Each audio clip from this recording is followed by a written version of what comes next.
Today we're beginning a new series that is based on a kingdom law. And it's a law that for many people they seldom think about.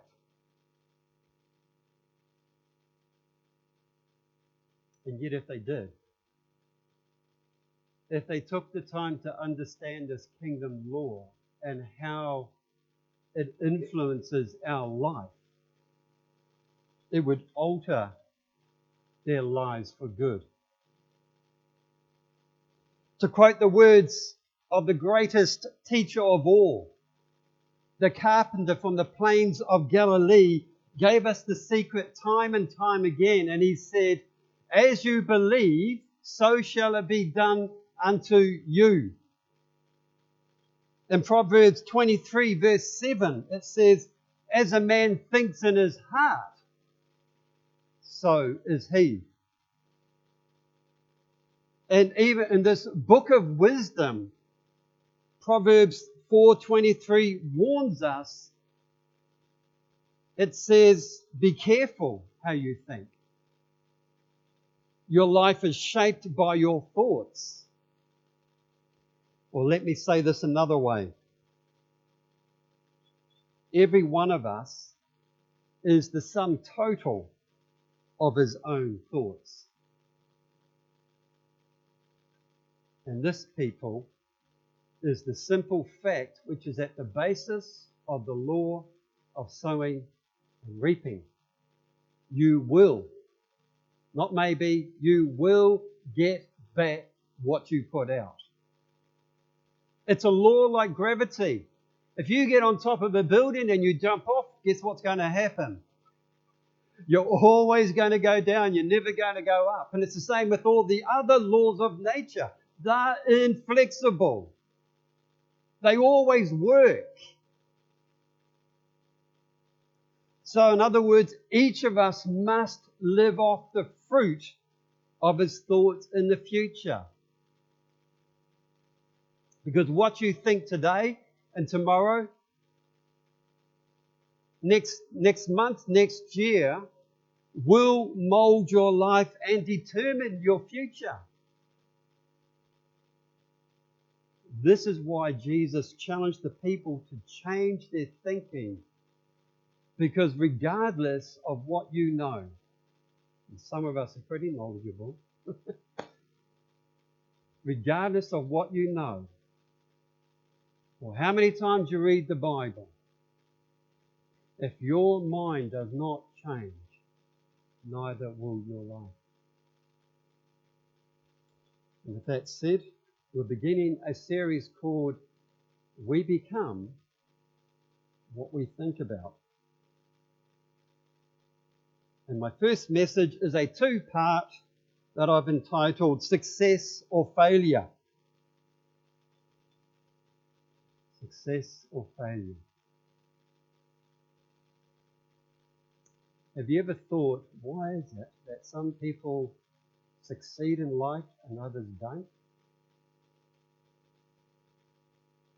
Well, to answer this, we need first to define what is success. I mean, if someone was to ask you, how would you define it? Many people think that success is making a lot of money. Well, it's nice too. Or being in a job that pays well, or owning their own home, or having nice things. A lot of people believe you're successful if you have all these things. But the truth is, success is not all about gain.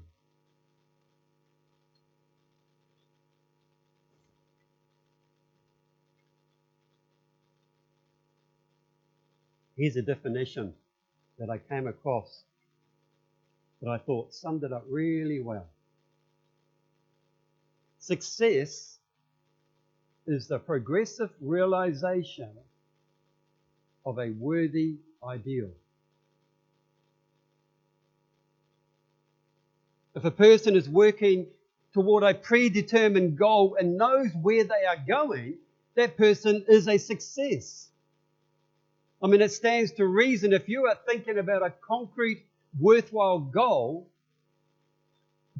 then you're going to reach it because that's what you're thinking about. And we become what we think about. Equally, the person who has no life goals, nothing to work toward, nothing to believe in, then that's exactly what they're going to accomplish. Nothing. Success is a progressive realization of a worthy ideal. For example, success is the person who says, I'm going to become this and begins to work toward it. I mean, this, you could say, is who the successful person is. It's the school teacher because it's what he or she decided to do. Success is the woman who became a wife and mother because that's what she wanted to do and is doing a good job at it.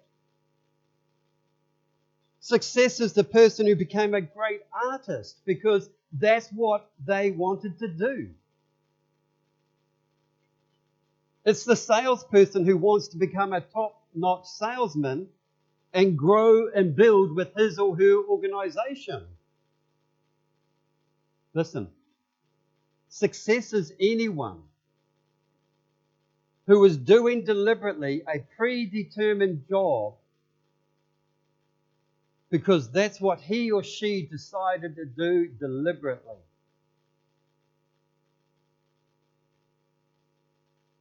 Do you know how many people are doing it? About 1 out of 20, they reckon. Now, why is it? Conformity. Stick with me. I heard a quote some time ago. Man, it really stuck with me. And it said, the opposite of courage in our society is not cowardice, it is conformity. Let me say that again. The opposite of courage in our society is not cowardice, it is conformity. In other words, people acting like everyone else without knowing why, without knowing where they're going. Think about this. How many people do things in life because it's what everyone else is doing? Because someone else said, well, it's what you should do. Come on, are you hearing this? I mean, how many people go to work without even thinking why? If you were to ask 100 people, why do you go to work, what do you think they would say?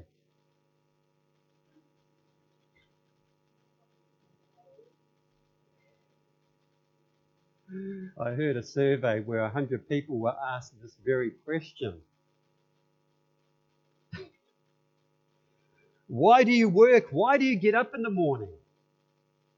19 out of 20 had no real idea.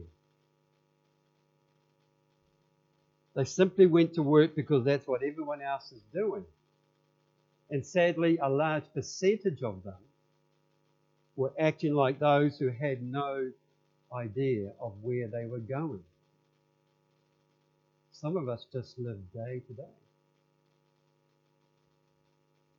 So, what if we were to ask the question here? Don't want to hear the answer, but what if we were to ask, how many people are in a job they have no real interest in, but are there because they conformed? And how many people are in a job they deliberately decided to do because they enjoy doing it? Now, let's be fair. Some people conform because they don't know any different. They don't know they're doing it. Others will conform because they believe their lives are shaped by circumstances, by things that happen to them, out of forces that they have no control over. But here's one reason we probably wouldn't like to admit. We conform for fear of failure. We don't set goals because of fear of failing, and so we conform. William Shakespeare, an English playwright, poet, and actor, said, "Our doubts are traitors and make us lose the good we might win by fearing to attempt." Ever been there? My belief, and something I've always lived my life by, is I would rather have tried and failed than to have never tried. People, we need to encourage risk-taking. We need to give permission for people to fail. We can't be innovative when we are fearful of failing. And we certainly won't allow innovation of new wineskins, new ministries, new moves of the Spirit when we are fearful of failing. Oh, what will the people think? Do I do that or don't I do that? Ever felt that? People who have led worship or up the front? You'd be surprised how much people are influencing what happens here.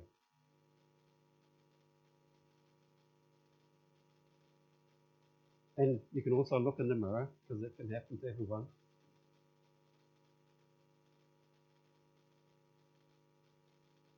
No one likes failing. We all don't like failing. But how many successful people, great people, do you know that have never failed getting to where they are?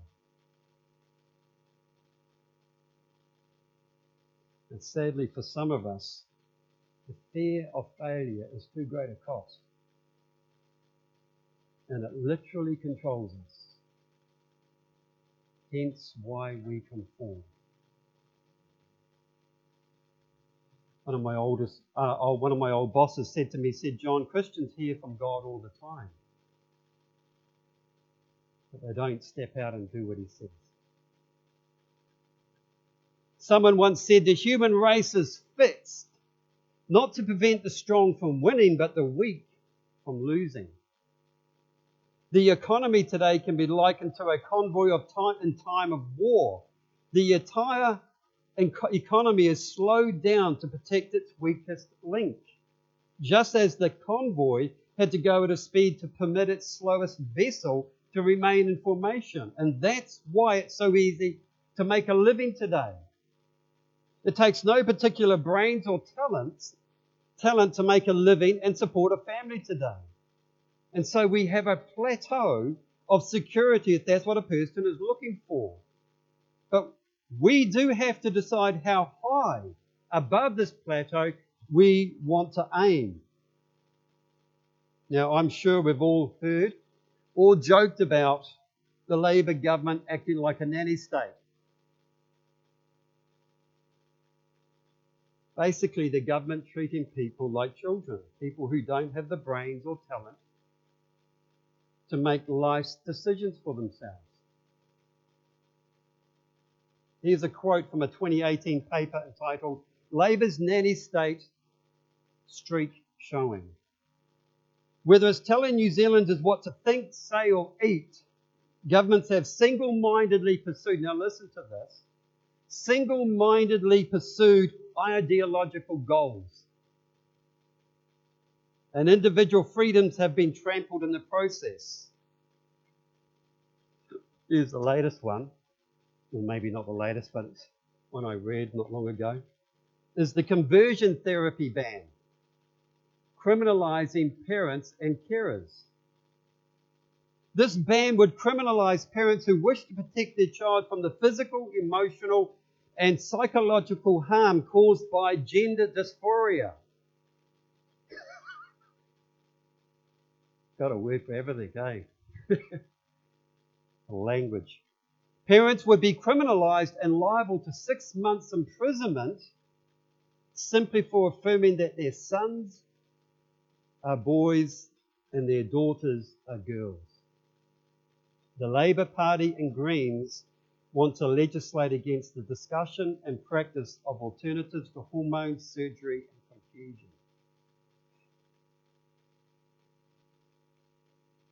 Listen, if we don't have any worthy ideals, any goals, something to believe in, something to work toward, then someone else will tell you what you can believe and what you can do. Now let's get back to our definition of success and who succeeds. The person who succeeds is the person who is progressively realizing a worthy ideal. And people, as believers, we should be leading the way, shouldn't we? Life should be exciting. John 10:10 says what? The latter half, it says, I have come that they may have life and live it to the full. So man should live life fully, to be glad to get out of bed in the morning. He should be in a job he likes to do because he deliberately chose it. It's what he does well. I'm sure you're aware of this, but people, we are blessed living in New Zealand. We are blessed in living in this era. We have abundant opportunities to become someone, to make something of our lives. To quote Dave Mann, we live in one of the most prosperous, free, and equality-based nations, not only in the world today, but in all of human history. Why? It is because of our values. Don't ever forget where we got our values from. This is my Bible. The Bible.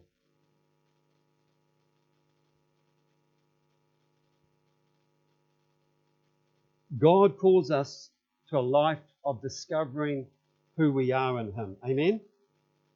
Just think about this. To model the architect of the universe, of everything created, everything that is worthy.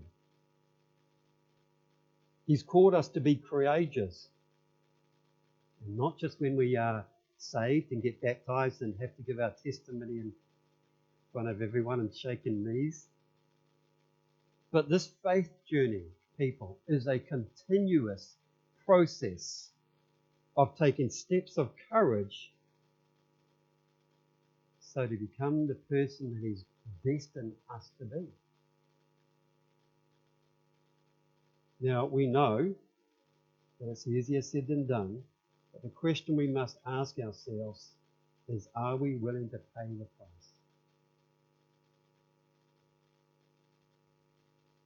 Or do we conform?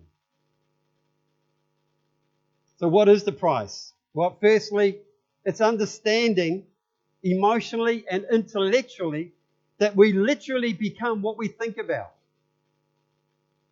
That we must control our thoughts if we are to control our lives. It's understanding fully this kingdom law of sowing and reaping. As you sow, so shall you reap. Second is taking control of all destructive thoughts and allow the mind to soar as it was divinely designed to do. You ever done that? Dreamed without any boundaries, any barriers, any limitations? Good. People, in other words, to dream of the things that God intended for us. And listen to this, and realize limitations are often self-imposed. And third is using the courage that God has given us to think positively on our problem. To set clearly defined goals for ourselves. And refuse to believe. Now listen to this. Refuse to believe that there are any circumstances sufficiently strong to defeat us in the accomplishment of our purpose.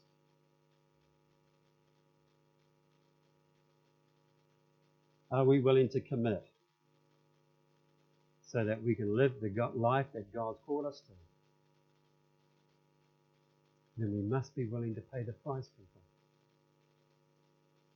Because as we all know, with life, there will be times we need breakthrough.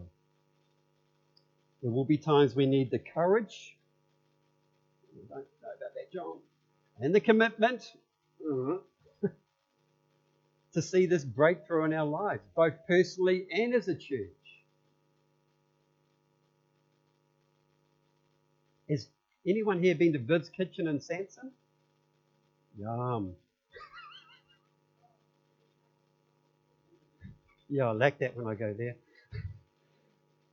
When we go to Wellington, we stopped off, and since we stopped off once, it's like an addiction. It's one addiction I don't want to be delivered from. But every time we go to Wellington, we stop off on the way down there and on the way back. But they're known for their cream horn, which is a flaky pastry. Yum. Nice cream in the middle with jam or some sweetener down the centre. I mean, they do a great coffee.